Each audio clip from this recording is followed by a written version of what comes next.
In the middle of Yemen's absolutely devastating civil war, there's another fight raging, a war within a war.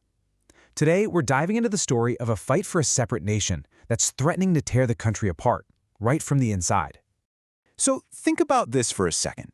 How can a country possibly fight a civil war while it's also at the same time fighting itself? I mean, it sounds impossible, right?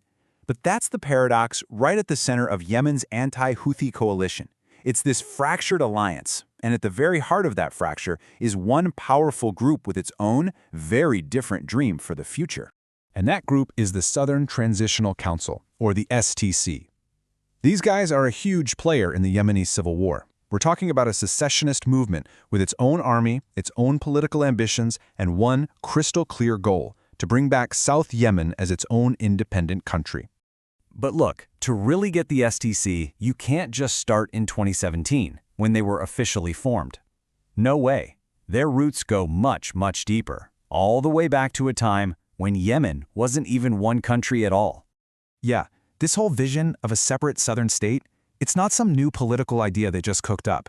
For a lot of people there, it's a living memory. It's a dream of getting back an independence they once had, and it's rooted in a very real history of division. Let's just walk through this timeline for a sec. So, from 1967, for more than 20 years, South Yemen was its own independent country. Then, in 1990, it unified with the North. But that partnership was super rocky. And just 4 years later, a civil war breaks out because the South tries to secede again, but it fails. Still, that feeling of being pushed aside, of being marginalized, it never really went away. And by 2007, you see the Southern movement, known as Iraq, pop up to keep that flame of independence burning. Well, that flame absolutely erupted into a wildfire in the chaos of the current civil war. And this is where the modern Southern movement really reemerged as the STC we know today, forged in the heat of a very specific political crisis.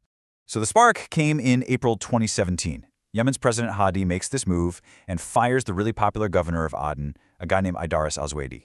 Now, Zuwaidi wasn't just some local leader, he had powerful friends, especially the UAE. So firing him was seen as a total slap in the face to Southern interests, and, well, the streets of Aden just exploded in protest.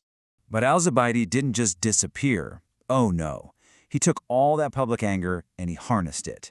On May 11th, he stands up in front of all his supporters and announces the formation of the Southern Transitional Council, an organization built to officially champion the Southern cause.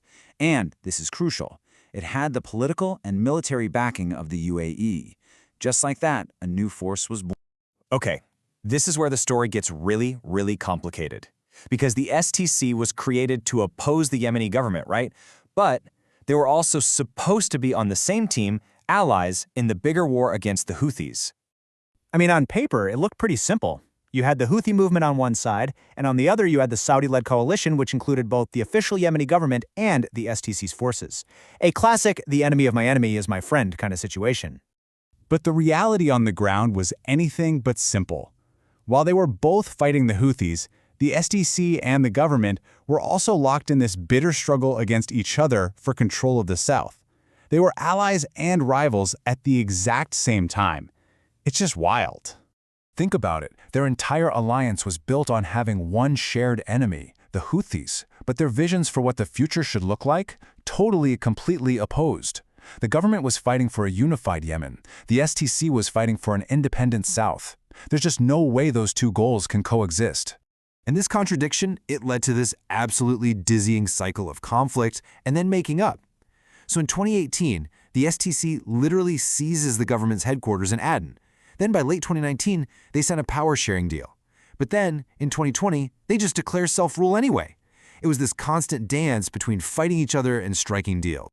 So, this chaotic dance eventually led the STC to a place nobody really expected, the very center of Yemeni power.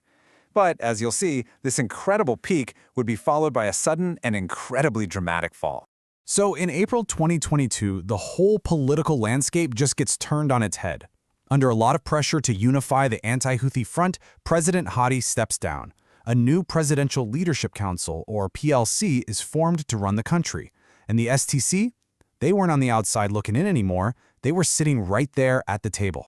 And we're not talking about some token position. Their influence was massive. The new PLC had 8 members, and the STC controlled 3 of those seats. Their leader, Idris al-Zubaydi, was named vice president of Yemen. I mean, for a group whose whole purpose is to secede, that is a stunning political victory. They basically became a state within a state. They had immense political power, they controlled huge swaths of territory, and they had powerful military forces. But even from inside the halls of government, their ultimate goal never, ever changed: full independence for South Yemen. And in late 2025, they made their big move. The STC launched this massive offensive, and in just a matter of days, captured pretty much all of the territory of former South Yemen. It looked like victory was finally at hand. But then, the reversal was just as swift and just as shocking. In early January 2026, forces loyal to the PLC launched a huge counteroffensive. And in less than a week, all the STC's gains were gone. Their forces were routed and their leader, al-Zubaydi, had to flee the country. Just listen to this. At the absolute height of his military success, only weeks before he had to flee, Zubaydi declared, "The next stage will be the stage of building institutions of the future state of South Arabia," a declaration of victory right before a spectacular defeat. It's just a powerful reminder of how fast things can change in a war. And so that brings us right back to our central question, but now it has this whole new urgent layer. The STC's dream of an independent South rose to the very brink of becoming a reality, before it all collapsed in a matter of days. As Yemen struggles to find any path to peace, the story of the STC really shows that the deepest fractures might not just be between the North and the South, but within the very idea of what Yemen is supposed to be. The fight for one nation or for two is far from over.